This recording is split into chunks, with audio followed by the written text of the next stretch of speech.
কানাডায় যাচ্ছি জেনে ভীষণ খুশি লাগছিল, কিন্তু এসে যখন পড়লাম তখন বাবা মার চেহারা দেখে ইচ্ছে হচ্ছিল যে দেশে ফিরে যাই। ওরা ভীষণ ঘাবড়ে গিয়েছিল, কিছুই বুঝতে পারছিল না। জানলা দিয়ে বাইরে তাকালে সব কিছুই আলাদা লাগে, কেমন যেন অচেনা। জায়গাটার সাথে একদমই অভ্যস্ত নই তো, খালি দেশে ফিরে যেতে ইচ্ছে করে।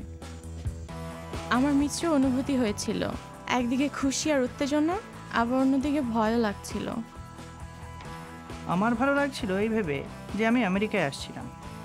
যখন এখানে এসে পৌঁছলাম তখন দেখলাম যে দেশে থাকতে যা শুনেছি তার সাথে এখানকার কিছুই মিলছে না।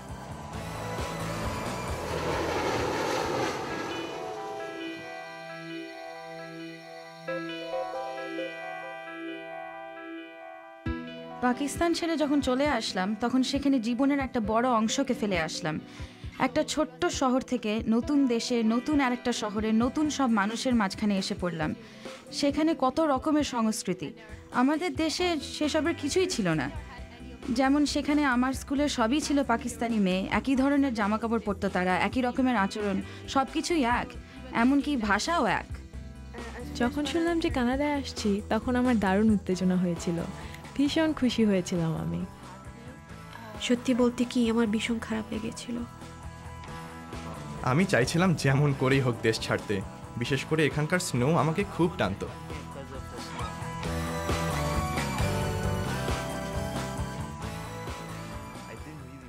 আমি আমার দেশ ছেড়ে সত্যিই আসতে চাইনি, তবে এটা একটা নতুন জায়গা, আমি কখনো দূরে কোথাও যাইনি। একদিকে ব্যাপারটা ছিল মজার, আবার এও জানতাম যে একেবারে গুটিয়ে চলে আসছি। তাই আমার সব বন্ধুদের যাদের সাথে একসঙ্গে বড় হয়েছি, স্কুলে গেছি, তাদের ছেড়েও আসতে সত্যিই চাইছিলাম না। কিন্তু বাবা মার সাথে চলে আসা ছাড়া আমার তো কোনো উপায় ছিল না। ব্যাপারটা ছিল দারুণ মজার, মানে একটা নতুন জায়গা, নতুন দেশ, সেই সময় মনটা আবেগে ভরেছিল। আবার অন্যদিকে দেশে ফেলে আসা আত্মীয় স্বজনদের কান্নাকাটিতে খারাপও লাগছিল। হুট করে সবাইকে ছেড়ে ছুড়ে আসাতে কষ্ট হচ্ছিল ঠিকই, কিন্তু এটাই তো জীবন, থামলে তো চলবে না।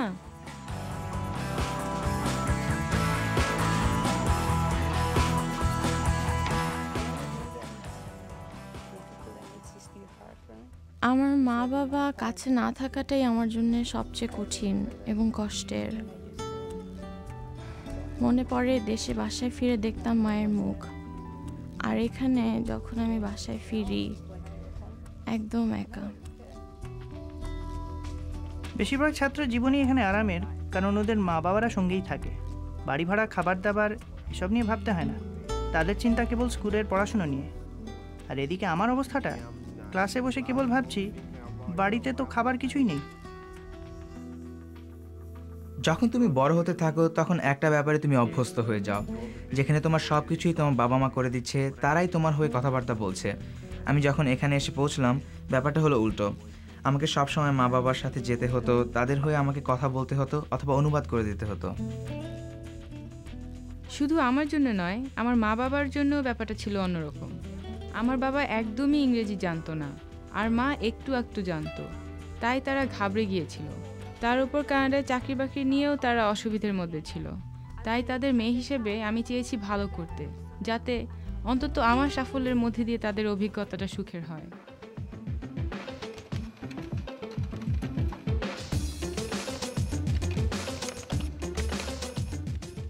আমার মনে আছে যেদিন প্রথম স্কুলে এসেছিলাম, আর সবকটা লকার এক দেখতে বলে আমার লকারটাই খুঁজে পাচ্ছিলাম না। লকার ঠিক কোথায় খুঁজে পেতাম না বলে ক্লাসে যেতে আমার সব সময় দেরি হতো। ব্যাপারটা সহজ করার জন্য আমাকে লকারের গায়ে একটা চিহ্ন লাগাতে হলো। প্রথম ক্লাসে আমাকে আমার পুরো নাম লিখতে বলা হয়, কিন্তু কিভাবে বানান করব জানতাম না বলে লিখতেই পারিনি। যতক্ষণ পর্যন্ত রুমটা খুঁজে না পেতাম ততক্ষণ টাইম টেবিল হাতে আমি কেবলই ঘুরপাক খেতাম দিশেহারার মতো। ক্লাসে ঢুকেছি দেরিতে, কিছু টিচার বলতেন ঠিক আছে আজ তোমার প্রথম দিন। তারা আমাকে 1 সপ্তাহ সময় দিয়েছিলেন।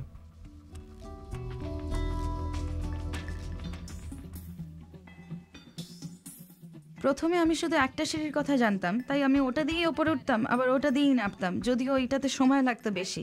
আমি শুধু একটা সিঁড়ি চিনতাম, তাই ভাবতাম অন্য কোনো সিঁড়ি দিয়ে গেলে হারিয়ে যাব।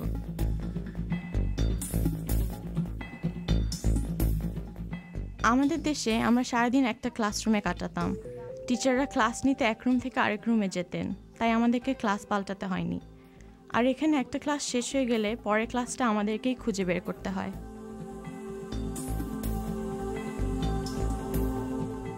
আমার জন্য ব্যাপারটা অস্বাভাবিক ছিল, কারণ এখানে ছেলেদের সঙ্গে খোলাখুলিভাবে মিশতে হচ্ছে। তারা আমার পাশে একসাথে বসছে, কথা বলছে।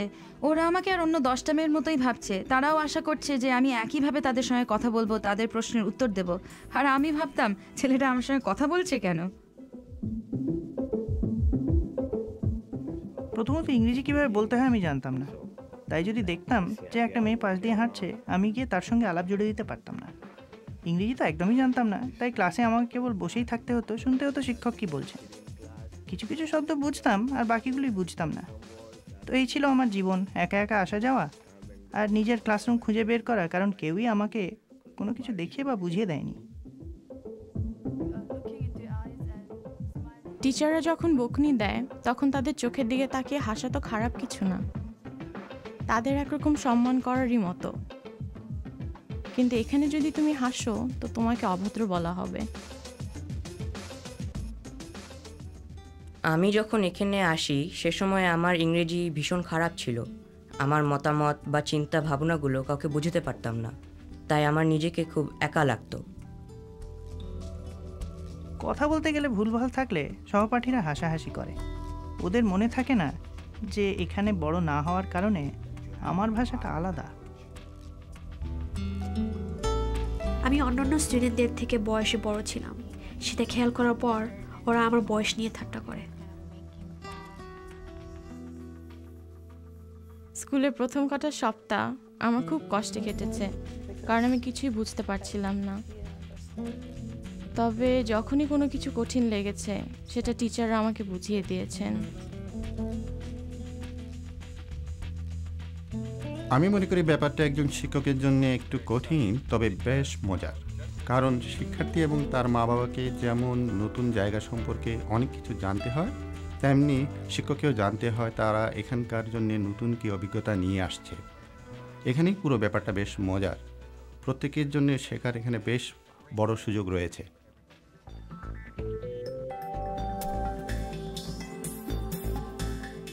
আমরা সাধারণত একটা ক্লাসেই বসতাম। টিচাররা আসতেন আর নিজের বিষয়ে পড়াতেন।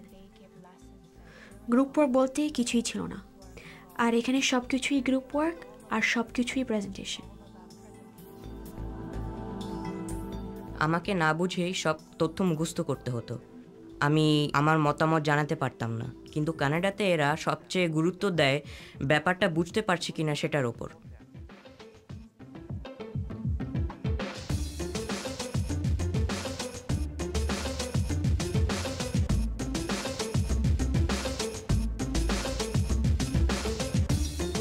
যখন আমি প্রথম নাটকের ক্লাসে যাই সেখানে গিয়ে আমার মনে হয়েছিল ধ্যাত খালি খালি সময় নষ্ট করা, এখানে বরং বেরিয়ে যাই। কিন্তু পরে যখন বিষয়টাতে আস্তে আস্তে জড়িত হতে লাগলাম তখন মজা লাগতে শুরু করেছে। জীবনে কখনো ভাবিনি যে আমি নাটকে অংশ নেব।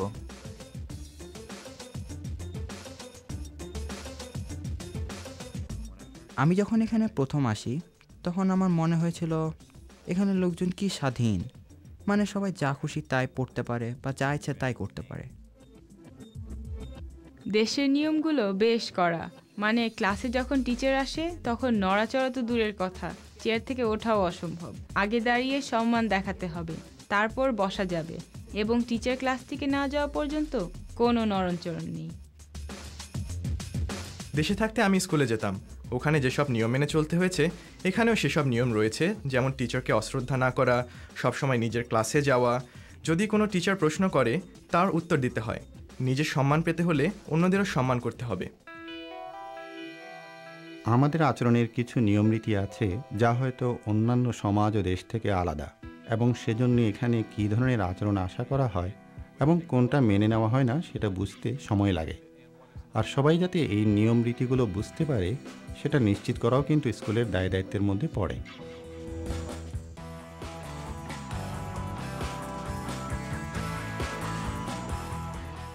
একবার হাতে কিছু বাড়তি সময় থাকাতে আমি একা একা ক্যাফেটেরিয়াতে বসেছিলাম। আমার কাছে একটা কমলা ছিল, তো সেটা খাওয়ার জন্য আমি ব্যাগ থেকে ছুরি বের করে ওটা কাটছিলাম। আমাদের এক টিচার তখন সেখান দিয়ে হেঁটে যাচ্ছিল, আর আমার হাতে ছুরি দেখে বলল, ও মাই গড, তোমার হাতে ওটা কি? তোমাকে সাসপেন্ড করা হবে। আমি ভাবলাম কমলা খাওয়ার জন্য কি করবেন। সত্যি বলতে কি, আমাদের দেশে সাসপেন্ড করার মতো কোনো নিয়ম না থাকাতে আমি তার কথাটা প্রথমে বুঝতে পারিনি।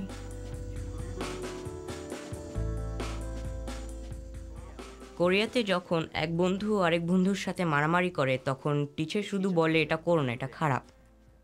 কিন্তু কানাডাতে এরা এটাকে বেশ বড় ধরনের সমস্যা মনে করে।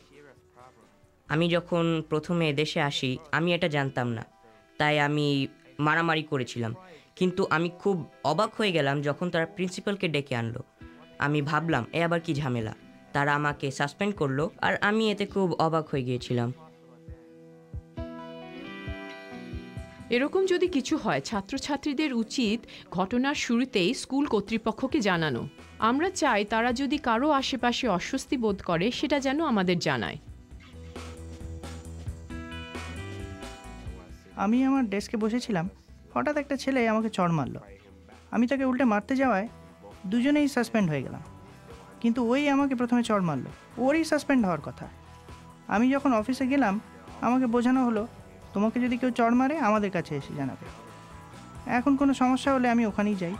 সমাধান তারা না করলেও ব্যাপারটা তাদের জানানোর জন্য আমি অফিসে যাই।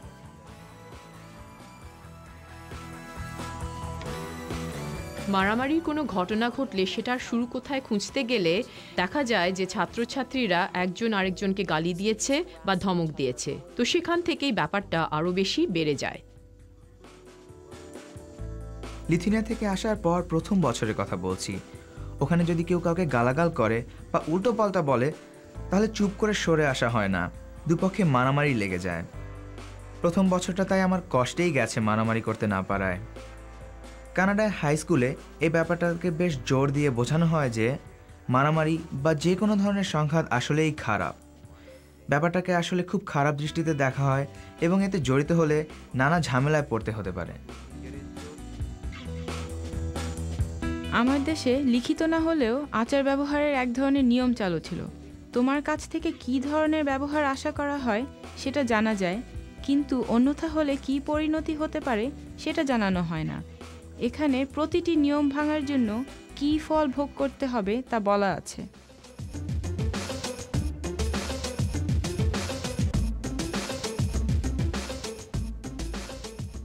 বেশিরভাগ ক্ষেত্রে স্টুডেন্টরা সাহায্য চাইতে চায় না, তাতে ওরা মনে করবে যে তুমি চালু নাও, মানে তোমাকে ওরা ভীতু বলে ভাববে।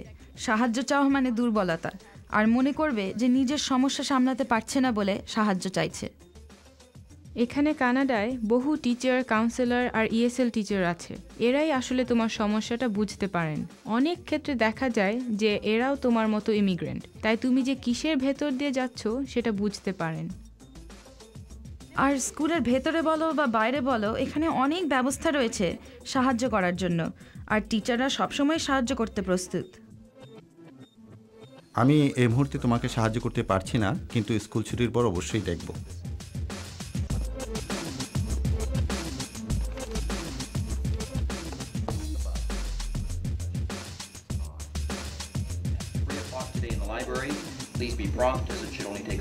কোনো কিছু ঘোষণা হলে মনোযোগ দিয়ে শোনো।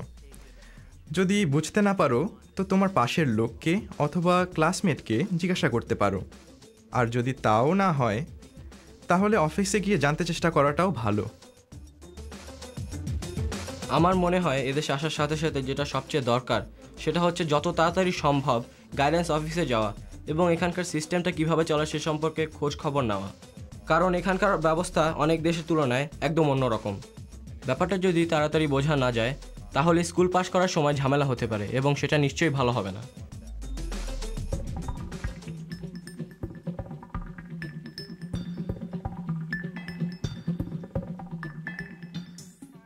অনেক কিছু করতে চেষ্টা করো।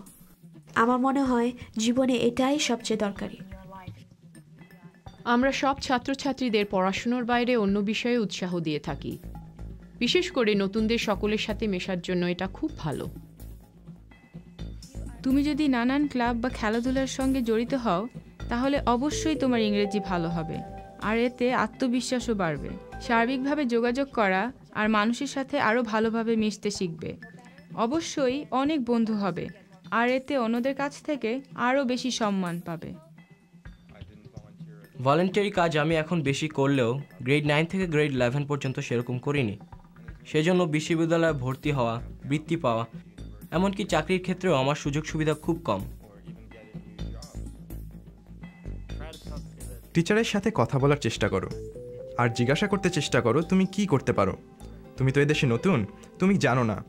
কোনো কোনো সময় তুমি ঘরে একা বসে রয়েছো, তুমি হয়তো জানতে চাইবে সে সময় এমন কোনো প্রোগ্রাম আছে কিনা যেখানে লোকের সাথে তুমি পরিচিত হতে পারো। এক জায়গায় আটকে থেকো না, যোগাযোগ করার চেষ্টা করো আর খুব বেশি আশা করতে যেও না। দেশ থেকে আসার সময় ভেবেছিলে যখন এখানে এসে পৌঁছবে সব কিছু সহজ হয়ে যাবে। শুরুতে ব্যাপারটা সহজ হবে না হয়তো, তবে কিছুদিন যাওয়ার পর, ধরো 1 মাস বা 1 বছর যাওয়ার পর ব্যাপারটা সহজ হয়ে যাবে। শক্ত হতে হবে, নিজস্বতা থাকাটা জরুরি। ক্লাসে বসতে হবে শান্ত হয়ে, শেখার জন্য খাটতে হবে, চেষ্টা করতে হবে কিছুটা জ্ঞান অর্জন করতে, আর কখনো বেশি রকম ঝামেলায় না জড়ানোই ভালো। তাদের আরও খোলামেলা এবং লোকের সাথে বন্ধুর মতো ব্যবহার করতে হবে, আর কথা বলাটা ভীষণ জরুরি। সবচেয়ে দরকারি হচ্ছে ভাষাটা জানা। যদি ভাষাটা না জানো তাহলে স্কুলে ভালো করতে খুবই অসুবিধা হবে। তোমার নিজের সংস্কৃতি কখনোই ভোলা উচিত নয়, কারণ ওটাই তো মানুষ হিসেবে গড়ে উঠতে সাহায্য করেছে। আজ তুমি যা হয়েছ তার পেছনেও সংস্কৃতি, তাই সেই সব ভুলে গেলে তো মেকি অন্য কারো মতো হয়ে যাবে। এবং আরেকটা জিনিস, বেশি করে বন্ধু বানাও। তোমার বন্ধু যত বেশি হবে তোমার অভিজ্ঞতাও তত বেশি সহজ হবে। হাই স্কুল হচ্ছে মজা করার জায়গা, বিশেষ করে গ্রেড 12 পর্যন্ত।